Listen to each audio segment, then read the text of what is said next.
திரு அக்னீஸ்வரன், இங்க இந்த பயணம் பிரதமருடைய தமிழ்நாடு பயணத்திற்கு பிறகாக அதிமுக பாஜக கூட்டணியினுடைய இணக்கம் இன்னும் கூடியிருக்கிறது அப்படின்னு பார்க்கணுமா? இணக்கம் என்பது எப்போதும் இருப்பது தான். அதனால தானே கூட்டணியே வச்சிருக்கிறாங்க. ஆனால் இங்க பேசிய அண்ணன் தனியரசு அவர்களுக்கு ஒரு பெரிய ஒரு தாக்கமும் ஏக்கமும் இருந்துகிட்டே இருக்குது. இந்திய நாட்டினுடைய மாண்புமிகு பிரதமர் வந்தது அரசு விழா. சரி, தமிழ்நாட்டுடைய மாண்புமிகு முதலமைச்சருக்கு பதிலாக நிதியமைச்சர் திரு தங்கம் தென்னரசு அதை வரவேற்றார். தமிழ்நாட்டின் மாண்புமிகு எதிர்க்கட்சித் தலைவர் திரு எடப்பாடி பழனிசாமி அவர்கள் அதிமுகவின் பொதுச் செயலாளர் வரவேற்றார்கள்.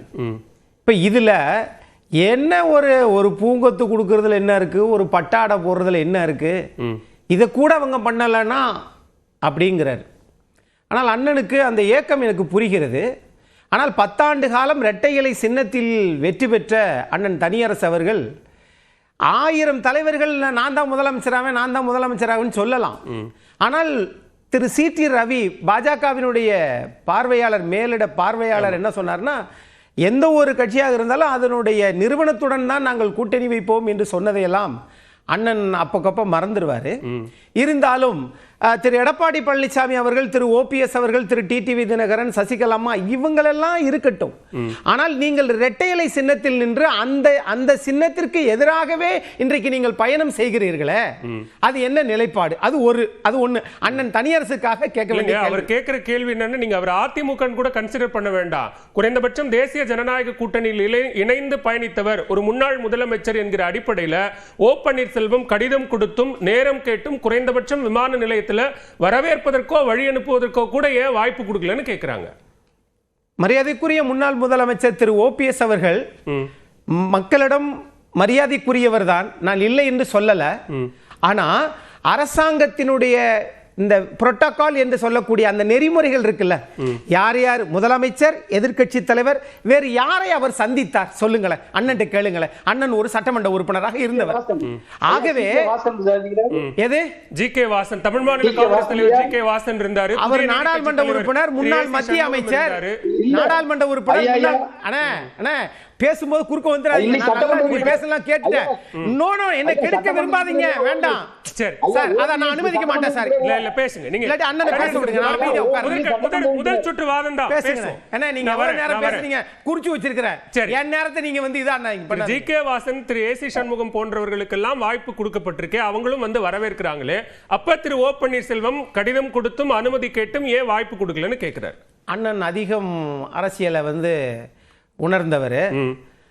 அண்ணன் ஏசிஎஸ் அவர்கள் கட்சியில 2 பிரிஞ்சிருக்கா, தேர்தல் ஆணையத்தில் மனு இருக்கா, அந்த கேஸ் எல்லாம் போட்டது யாரு, தமாகாவில் அந்த பிரச்சனை இருக்கா?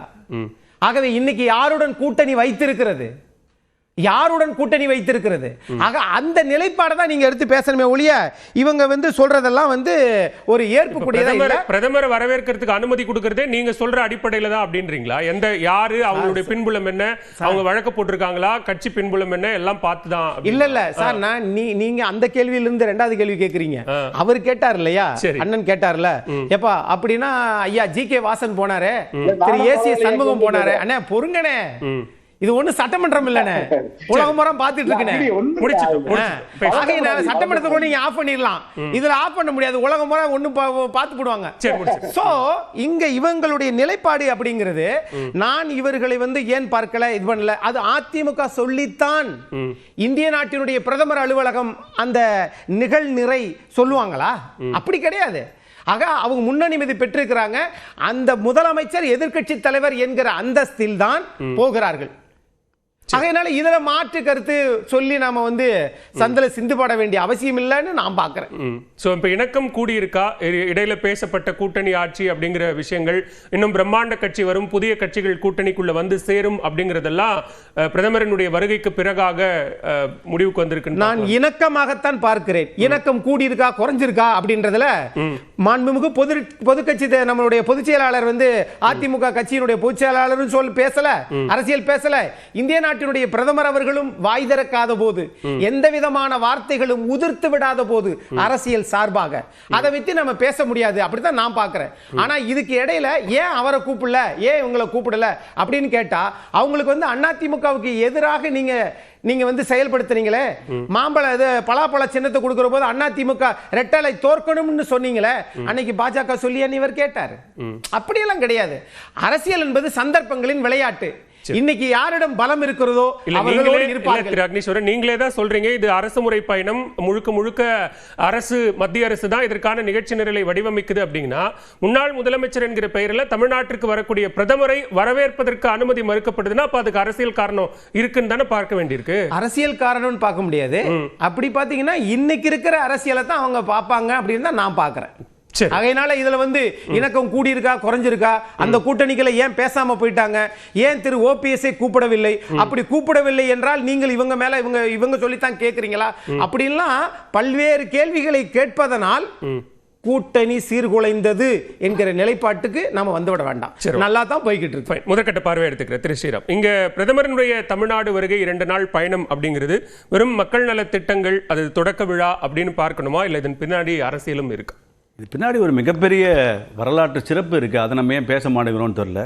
77 வருஷத்துக்கு அப்புறம் நம்மளுடைய மிகப்பெரிய ராஜாக்கள், சாம்ராஜ்யத்தை நடத்திய ராஜராஜ சோழனுக்கும் ராஜேந்திர சோழனுக்கும் சிலை இங்கே வைப்பதற்கு பிரதமர் 77 வருஷம் இந்த நாடு காத்திருக்க வேண்டியதாக இருந்தது.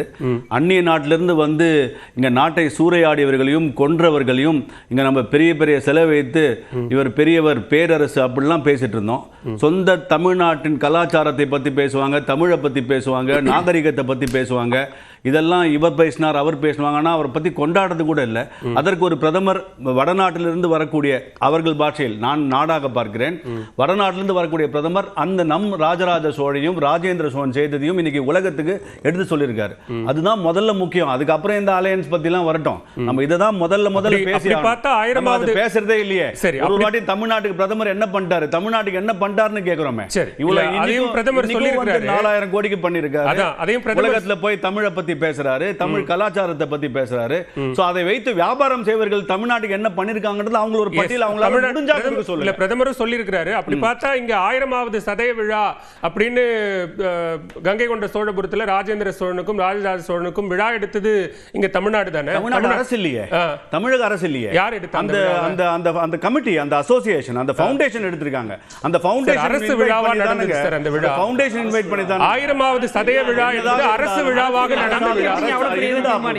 நீங்க இதுவரைக்கும் அந்த ராஜராஜ சோழனுக்கு எவ்வளவு பேர் தலைவர்கள் நீங்க செலவு வச்சிருக்கீங்க, எவ்வளவு தலைவர்கள் நீங்க பெரிய பெரிய 70 கோடிக்கும் 80 கோடிக்கும் வச்சிருக்கீங்க. ஒரு மிகப்பெரிய ராஜன், மிகப்பெரிய ராஜா, நம் நாட்டின் தமிழ்நாட்டை ஆண்ட ராஜா, அவருக்கு ஒரு செலவு வைக்கலையே. அவருடைய இறந்த இடம் கூட இன்னைக்கு கேப்பாரற்று இருக்கு. இதெல்லாம் தமிழ் பேசி தமிழை வச்சு வியாபாரம் பண்றவங்க.